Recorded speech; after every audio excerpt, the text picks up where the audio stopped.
Malag si Kong Kulong finally sa mga paek-ek pautot ni Ngiwi at talaga namang binangasan niya ng bonggang-bongga ang tabinging mukha ni Ngiwi. Kung hindi man literal, at least metaphorical mga kababayan. Pero kung kayo nga ang tatanungin ko, anong dapat gawin ni Kong Kulong sa makapal na pagmumukha ni Ngiwi? Makapal na nga, tabingi na nga, makapal pa.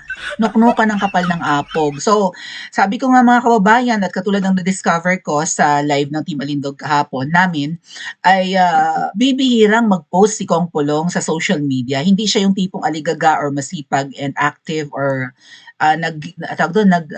nagkukumahog na magkaroon ng presence sa social media. Kasi yung iba, no, karamihan sa mga ordinaryong Pilipino, lalo na sa mga kabataan ngayon, ano, at least tayong mga mature, kasi ako 14 anyos na ako ngayon, di ba?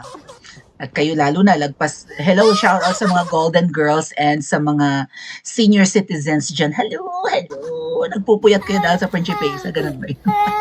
Lalo na yung mga nasa Pilipinas. Hello po. Karamihan po kasi 60% and above, about higher than 60% ang nanonood sa Principesa ay mga mature and hinug ng audience, no? So, medyo nako-conscious ang inyong neneng-nene pa at bubot na bubot at birhen. Birhen! Alam naman Mary yung Principesa, di ba? O nako-conscious ako mag-lecture din at mas matatanda ang aking mga students, ang Mawinians, ang Royal Class. Tapos ako pa nag-lecture din, nagkandabulbol na nga. Okay, so where were we? Sana nga tayo. Nalimutan ko, nawala na ako sa ano.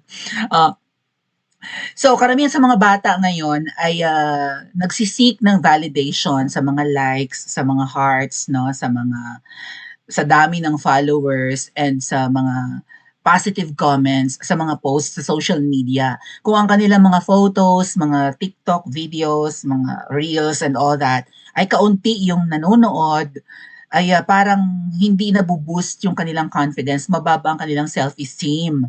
Yun yung point natin na ganito ngayon ang mga batang henerasyon. Na kapagka naman, 'di ba, dumadami yung followers, all of a sudden nag-trending yung kanilang kaldag-kaldag or pabebe or whatever ginagawa nilang mga videos na yan, ng mga lip sync and pagkending-kending na antitigas naman ng katawan. Pero minsan kasi nakakahuli ng algorithm, no, nakaka-capture din ng algorithm itong mga posts ng mga kabataan sa social media. Minsan nagte-trend or nagiging trending. So yung iba yumayabang, lumalaki yung ulo, gano'n, may 'di ba? Pero syempre tayo mga mature na members of the population, hindi tayo dependent sa approval, 'di ba? And validation ng mga react and comments ng mga nasa social media. We don't need it anyway, 'di ba? Lalo na kung mula siguro na ako'y naging trentahin. 30 na ba ako? Akala ko ba 14? 'Di ba simula sa mga edad 30 na pataas, wala tayong kiber. Kung hindi man trending yung mga post natin, yung iba kasi talaga nagkukumahog na mag-post ng labas ang cleavage, ang lala ng filter, pasintabi, kailangan natin. Ako na hindi pa masyado, 'di ba? Pero syempre yung iba, naiintindihan ko na conscious sila sa kanilang mga wrinkles, sa mga discoloration ng mukha, sa uneven skin tone and all that. Ako, I don't mind. Kita nyo, lipstick lang, shapat na. Diba? Aritos lang, shapat na. Ganun dapat. So, ito si Kong Polong, the point being is watch ang kiber kung hindi siya, di ba, napag-uusapan everyday, which kinakailangan to ng mga ng mga public servant. Kailangan may presence ka, otherwise makakalimutan ka ng tao. Pero siya, kiber, at kapag umimik, ay talagang bardago lang malala. Kaya si Auntie Claire, todo tanggol ngayon kay Ngiwi. Kasi si Ngiwi, talawit, bahag ang buntot, duwag, gano'n. Ano ang duwag sa sa inyong dialekto or sa inyong sariling wika? Coward. Ganun ang coward si Ngiwi, no? Sa kung saan kayong bansa naroon, ano ang tawag sa sa duwag mga ating? Kasi yan talaga si Ngiwi. At natatakot na siya sa kanyang katapusan, mga ate at kuya. 2 years pa naman ng April ngayon. So sa June 30, May, June, 2 buwan na lang. April na pala ngayon. March pa lang, Jiba! Pakabilis! Ilansang sa cross ang mga younger na. Semana Santa, tamang-tama. Anyway, where were we? Si Ngiwi, kinakabahan na sa sa posibleng pagtatapos ng kanyang termino, alam niyang babalikan siya ng mga pinaggagawa niya or mga hindi niya pinaggagawa bilang leader ng Pilipinas. Katulad ngayon, may crisis, hindi mo naman, ating nagta-traffic enforcer na naman si Ngiwi, kulang na lang, magganon-ganon na katulad ni Marojas, may ganap si Ngiwi na kulang na lang, gumayon-gayon. Nagbibida-bida, pumunta sa isang parang LRT, ano ba yun, extension thingy, ganon, or whatever that is. Yung kalsada na magko-connect sa C5 and C6, whatever, C2. C2! Namimiss ko ang C2, mga ate. C2! Inumin. So, kinakabahan na si Ngiwi, mga kababayan. Biro mo yan, June 30th. 4 na taon na ang yawa na survive niya, mga ate. Sabi ko nga sa inyo, make or break ang taon na to eh. Nakadepende na lang sa mga Pinoy ngayong taon. Pero nga pala, may dami kong niready. 1, 2, 3, 4, 5. Hindi ko naman nadidiscuss lahat. Pero may banta sa yung Wiwi, humanda ka. I think mga kababayan, no, ngayong 2026, talagang, sabi ko nga make or break ito, kailangan kumilos. At mukhang meron naman mga ate. Wait lang tayo. At kapag may momentum, push na. Sinayang natin noong 2024 eh. Di ba we started it? Nagpabalik-balik kami in EDSA mga kababayan. Nagsimula di ba ang EDSA Friday Group, June 12. Araw ng kalayaan mga ating. Bago pa mag-inaugurate, ano ba, 2 years, singiwi nun? Kasi di ba June 30? June 12, nagsimula ng EDSA Friday Group, di ba? Sa pagpapalik-balik dyan sa EDSA, and then eventually sinalihan ko, sinamahan ko kasi yung isang original ko, no, tumambling sa kabilang pardo. Alam niyo naman, mali-maleta yung nandun. What can we do? Alam niyo ba, bago natin ito pag-usapan, dali lang. Alam niyo bang pinipilit ko yun na mag-vlog, mga kababayan? Kilala niyo yung tinutukoy ko? Yung tumambling sa kabilang parlor? Excuse me. Kasi magaling siyang mangbardagol. Maldita yun, di ba? Yung akla na yun. Mukhang nangangagat yun. Mukhang nangangagat. Di ba? Nakakasindak naman yung mukha nun. Parang hantik din ang mukha yun. Malditahin din, di ba? O, masungit na akla yun, di ba? Maldita. Tsaka aminado naman siya na asawa siya ng Yakuza or something. Di ba? Nagtago ng TNT sa Japan. O, tapos pinipilit ko yung mag-vlog. Sabi ko, kung ikaw magla-live, ang daming nanonood. Ako, pipitsuging vlogger, ang daming nanonood. Ikaw pa kaya, mas kilala ka sa akin. Kasi nung mga time na kilala na siya sa social media, let's say for example, meron siyang 60,000 followers or 100,000. Hindi naman naka-follow sa akin ng 20K. Ang liit kong vlogger kung tutuusin, pero paano, di ba pag nagla-live ako, thousands naman ang views. Sabi ko, mag-live ka. Mag-live ka kahit 10 minutes, 20 minutes. Gusto naman ng YouTube ng ganun. Gusto naman, di ba? Gusto naman ng Facebook. Ba't hindi nga pala ako nagla-live sa Facebook? Lakas ako napapala sa Facebook mga ating. Pero maybe I should try, no? I don't know how to do it though na simultaneous. Ito kasing aking ginagamit din eh. Anyway, let's proceed to the discussion na nga mga ating. Kilala niyo yung tinutukoy ko? Takot na takot mag-live yun, takot na takot magnalngal, natatakot siyang magkaroon ng dead air. Kasi dito sa vlog na ito mga ate at kuya, di ba, napaka well, hindi kayo, pero yung mga batang generation ngayon, yung kapag nawala ka sa momentum, may dead air ka, goodbye. Scroll up sila, hanap sila ng panibagong panonoorin. Ganyan ang behavior ngayon ng mga ng mga makabagong, di ba, mga netizen, mga ateng. Pagka nagkaroon ka ng dull moment, goodbye, hanap ako, scroll up ako. Ganon ang ganap. Hindi katulad yun, nagbababad talaga dito, di ba? So, hindi niya carry daw. Baka, kung wala na siyang i-reading script, sabi mo, you don't have to prepare script kapag live. Di ba? Di i-review mo yung topic, and then gumalngal ka na, siguro nga conscious siya kasi mahina yung kanyang communication skills, at least yung verbal. Kasi di ba meron namang written communication skills, pwede namang pagsusulat, and then of course itong pagbabasa or pagsasalita, no, verbal communication. Kasi nga, yun ang problema. Hindi kasi siya tapos ng pag-aaral. Sabi ko nga, hindi ka dapat ma-conscious. Matagal ka nang nasa politics, alam mo na ang ingangalgal mo. Ikaw nga mahilig rin siya kilala niyo mga ating? Mahilig siya yung mag-upload ng mga, di ba, maiigsing videos. Andito ako sa kineme, chururut ba yung sinasabi? Tusok, ganon. Nakakapanghinayang, ano, alam niyo may mga friendship na nasisira because of politics. And ito, friendship speaking of, ayan, tawid tayo sa main topic. Friendship na nasira kasi kahit papaano naman akala natin, 'di ba, nag-unite yung dalawang pamilya, 'di ba, the Marcos and the Dutertes. Okay ng ina, budol ang mga yawa, ang galing mambudol, 'di ba? Tapos ang mga sumasamba sa kanila, kumusta naman? Ano, sumasamba rin sa maleta, ano ba? Okay. Okay. Siya ba 'yon? Siya ba 'yon? Plus 5 points sa mga nag-comment.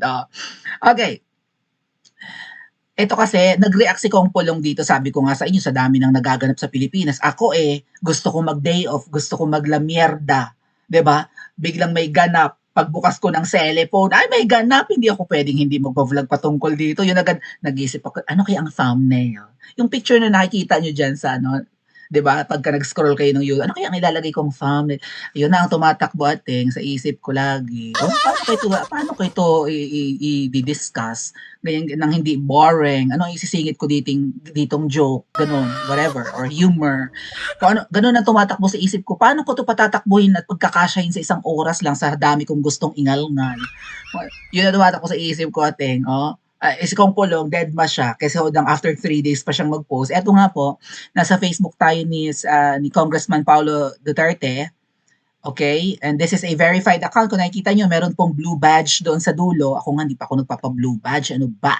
Ang daming bayarin sana sa social na media, internet, may AI, kung anik-anik pa mga ating verification. Buisit na kinabuhiin, magastos maging vlogger. Okay. Speaking of verification, so this is a verified account of Congressman Paulo Duterte, and this was his message.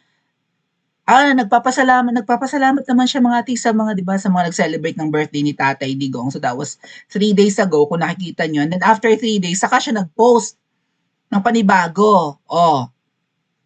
So binangasan niya itong mga sinabi ni Ngiwi. Hindi man binanggit ni Ngiwi na baka i-undo, 'di ba, or baguhin ni VP Sara ang kanyang legacy, pero yun ang point niya. 'Di ba? Pinagtanggol ni Kong Pulong si VP Sara. Si Kong Pulong yung panganay, no? Sigurado kayo. Shoutout Edsa Friday Group. Hello. Gising pa ba? May alam yan, Edsa Friday Group.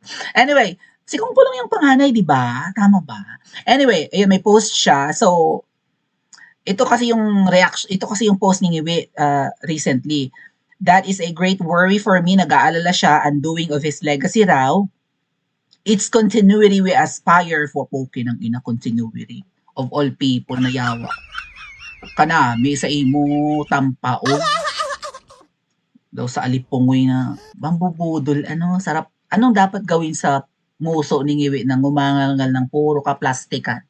Nasa lahi talaga nila, no, na bumabalik sa akin. Wala silang kaiba ng kanyang manang, mga ating, parehong plastik. Parehong mambubudol, parehong sinungaling. Nananalaytay sa ugat ang pagiging manduloko, poki ng ina. It's continuity. Yan ang pangako mo, poki ng ina mo, yan ang pangako mo sa amin. Nung nangangampanya ka, kaya kay binuto ng mga Duterte supporters, continuity, poki ng ina mo. How do we pronounce this though? Hold on. Continuity. Kasi lagi ko narinig continuity. Anyway, dead man na sa continuity.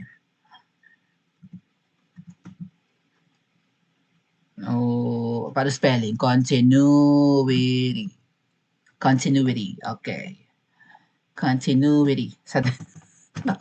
Na-divert na naman ang attention natin mga ating. Kasi lagi ko narinig continuity. Pwede naman siguro yun. Sabi ko nga sa inyo, merong Filipinized English di ba? Hindi naman niya importante, pero gusto ko lang malaman. For my own consumption, mga ating.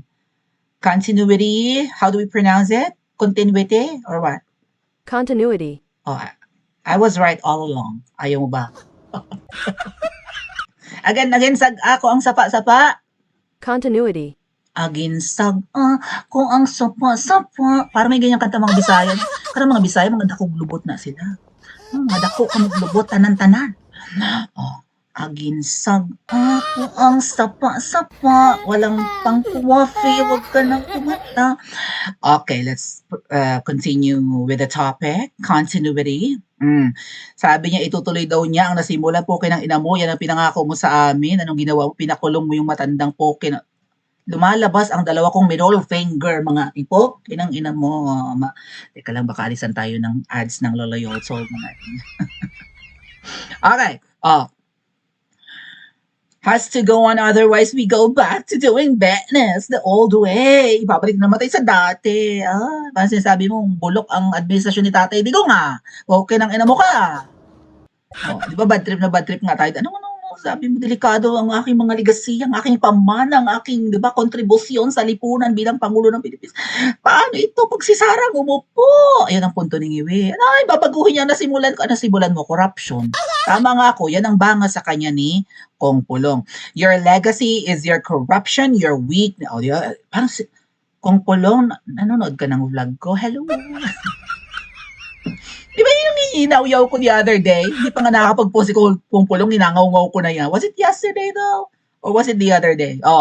Corruption, weakness, your inability to address the simplest of problems of every Filipino.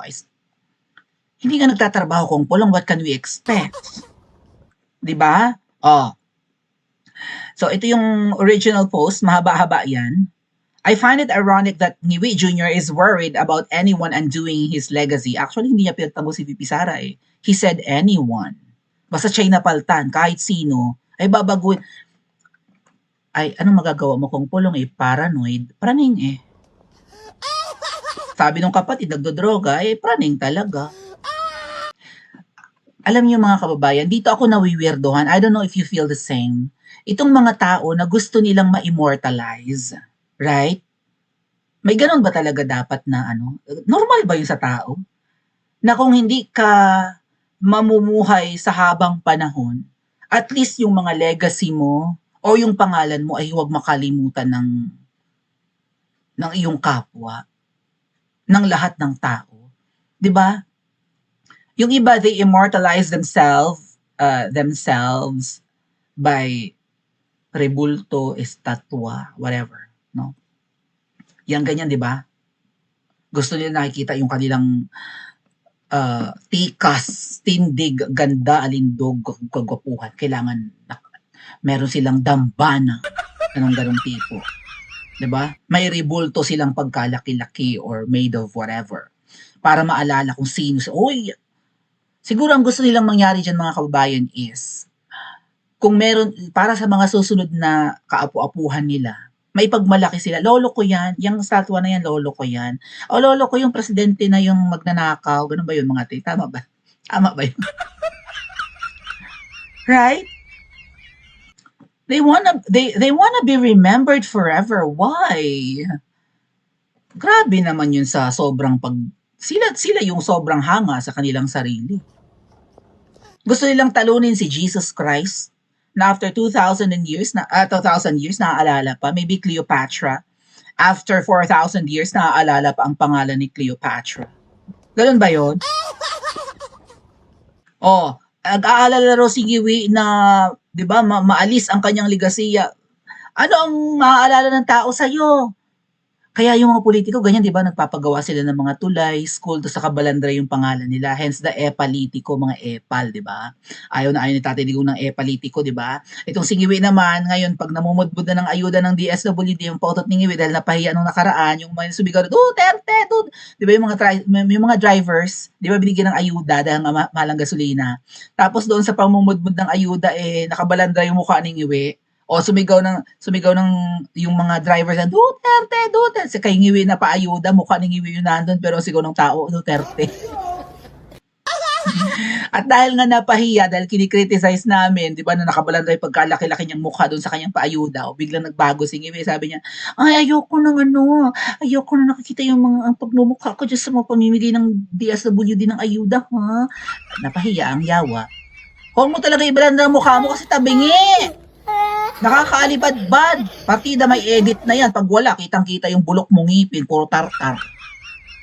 Anak nga ni Ngiwi, nandidiri sa kanya di ba? Pag biso-beso, pumunas ng towel sa mukha, tinaplik ng gano'n yung tuwalya. Okay, sabi ni Sandro Charis Pempeng ko, okay na baho ng hininga ng tatay ko ito ah. Alam mo ngiwi, anak mo nandidiri sa'yo. Kita mo yan? Kadiri naman talaga sa itsura ng ngiwi sa personal eh. Parang kahoy ang balat niyan eh. Brown na brown. Yun yung brown na mukhang madumi, hindi yung brown na, kayumangging kaligatan. Alam mo niyo naman may mga brown beauty naman, di ba? Kahit na brown ang balat mo, glowing naman, pantay naman, or malinis na. Singiwi, hindi mukhang balat ng kahoy, mga ting. Di ba sabi ko, hinaplos ko yung balikat niyan? Gaspang tingnan. Anyway, may edad na siya. No? Kumusta kayo yung asawa niyang butod? Gaano kagaspang yung balat noon? So, yan ang post ni Kong Pulong. Only legacy I can think of is the legacy of corruption, yun na, which clearly have surpassed that of your infamous father. Sikat ang tatay mo sa kawalang hiyaan, nalagpasan mo pa. So kung na-EDSA yung tatay, mga ating, bakit hindi na-EDSA itong nalagpasan pa yung kawalang hiyaan ng kanyang ama? Ngiwi, inaakusahan kang kurakot ni Kong Pulong.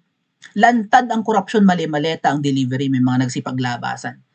Sinasaklolohan ka lang ng mga kaalyado mong senador at mga buhaya na nakikinabang sa korupsyon ngayon. Nagsabwatan kayo. Sabi nga nila mga kuya ang gobyerno ng Pilipinas ay isang napakalaking sindikato at ang biktima tayong lahat. Para silang mga linta, sinisip-sip hanggat may dugong kayang sipsipin sa mga Pilipino. Murag ma-proud na pud siguro ka kay ang imong anak gusto man pud masunod nimo. Sino si Sandro? Gahaman man kaayo sa Kongreso, si Sandro nga. Bisan walay nahibal-an gawas sa pagtigom og maleta. Sabi niya, sobrang gahaman daw sa Kongreso kahit wala namang nalalaman. Shoutout sa mga Bisaya diha, pakit-translate gani. Sabihin niyo kung tama yung translation ko rin.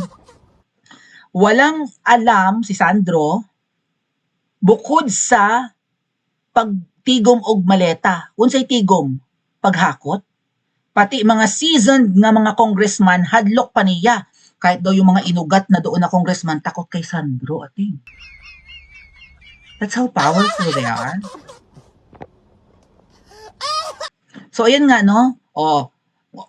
Your legacy is your corruption, your weakness, your inability to address yada yada yada. Filipino, and of course, you're being the one and only bangag president. At sakit niya ng tanong tinatablan pa. Si Butod, nasasaktan niya si Butod eh. Pero I don't know. Sobrang sensitive lang siguro si Butod, no? The one and only bangag president ang tawag sa ni Kong Pulong. Saan ka nakakita ng isang leader na nagpapatakbo ng bansa na adik? Ayaw magpa-drug test. Patigasan ng mukha ito mga ating. So kung hindi mo nabantayan Amy ang kapatid mo, kailan nyo ipaparehab yan? Para marehab naman ang Pilipinas.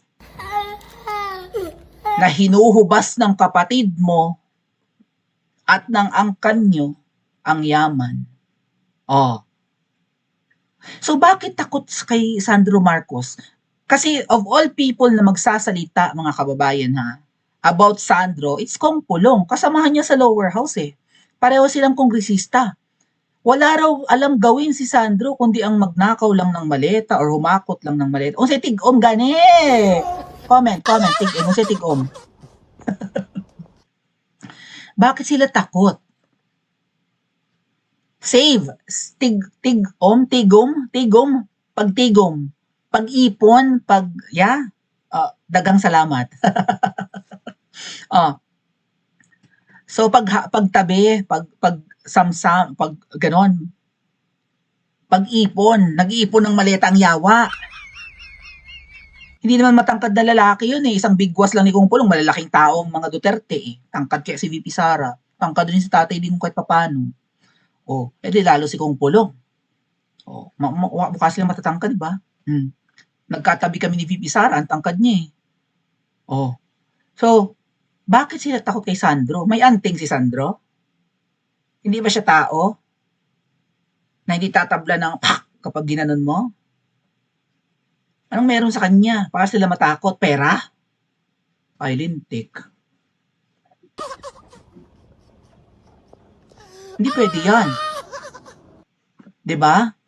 So, itong Nyodik, itong impaktang asawa na maldita at itong anak na isa pa ring tamad pero suplado at masama ugali, kinatatakutan for what? Ano ang shield nila sa katawan? Pera? Hindi na sila tatablan ng kung ano man? Hindi sila tumatae, kumakain, pasintabi sa kumakain? Pare-pareho tayong tao, mga kababayan. Natutulog. Bukod nga lang kung addict, tama. Pero still, hanapin ang katawan ng pagtulog. Natutulog, kumakain. Humihinga. Pare-parehong kakainin ng lupa. Ano sila, immortal? So bakit takot ang mga buhaya sa kanila? Tama? Ngayon hindi takot si Kong Pulong. Kaya itong Anti-Claire con todo rescue. Huwag ipahid kay Pangulong Marcos Jr. ang korupsyon na ginawa mismo ni FPRRD. Gaga. Impacta demonya. Kung kurako si Tatay Digong, dapat nakulong na siya patungkol sa korupsyon. Ipinakulong nyo siya sa pagbibintang ninyo na inabuso niya at marami siyang pinapatay. Inabuso niya ang kanyang pamumuno. Marami siyang ginurgor ng war on drugs. Yun ay crime against humanity ang dahilan. Hindi nakulong si Tatay Digong at wala naman yata ang kaso si PRRD ng korupsyon. Ikaw, Anti-Claire, sa sampalin ng mukha mo, magpasalamat ka hindi masipag mag-post si Kong Pulong. Baka kung katulad ko yan na pinipilit magsipag, or lalo na yung talagang sipag na sipag at kailangan niya ng ibang mga politiko no, na active sa social media, nabangasan na ang mukha mo. Huwag ipahid kay Pangulong Marcos. Susuntokin ang mukha yung Anti-Claire, no? Parang sarap niyang kalmutin. Mahaba ang buko. Okay na, ano? Ikaw, Anti-Claire, ay isang bangaw na nakatungtong sa kalabaw. Na feeling mo ang laki-laki mo na rin. Feeling mo ang sinasandalan mo, pader. Pero may hangganan ng katarayan mo. Okay? Kahit paggawa ng paraan ni Marcos Jr. na ma-extend siya for another 20 years, which yan ang kanyang pahaging, magiging Singapore. Minamind condition na ningiwi ang utak ng mga Pilipino at ng mga politiko. Magiging Singapore like ang Pilipinas kapag ka nagstay ako in 20 years. Huwag lang mabago yung mga nasimulan ko, magiging para tayong Singapore. Hindi Singapore, sabi nga, Purita. Di ba mambubudol? Gago, gaga, demonyo, demonya. Nakita ko kanina mga kababayan, may nasoli na ng mga ninakaw na pera eh. Pero 500 million pa lang, like 600 million pa lang. Trillion ang ninakaw, ngiwi! Hindi ka man lang maka 1 billion sa nabawing ninakaw na mali-malita. At ito may maangas kang tagapagtanggol, babaitang pasmado. Ito naman pasmado ang bibig, isang biro lang ni VP Sara, giba yan, magkatuluyan sana kayo. Anti-Claire, ano ibig sabihin? Nasaktan si Anti-Claire. Alam nyo minsan mga kababayan, yung ganyang asbag, yung ganyang ganyan bumanat, madali ring asarin yan, ano? Si VP Sara, kay VP, wala. Dumi ka lang ng kalingkingan ni VP Sara. Patulan kaya ni Kong Pulong si Anti-Claire? Paki-comment po sa comment section at panoorin ng iba pa nating mga videos.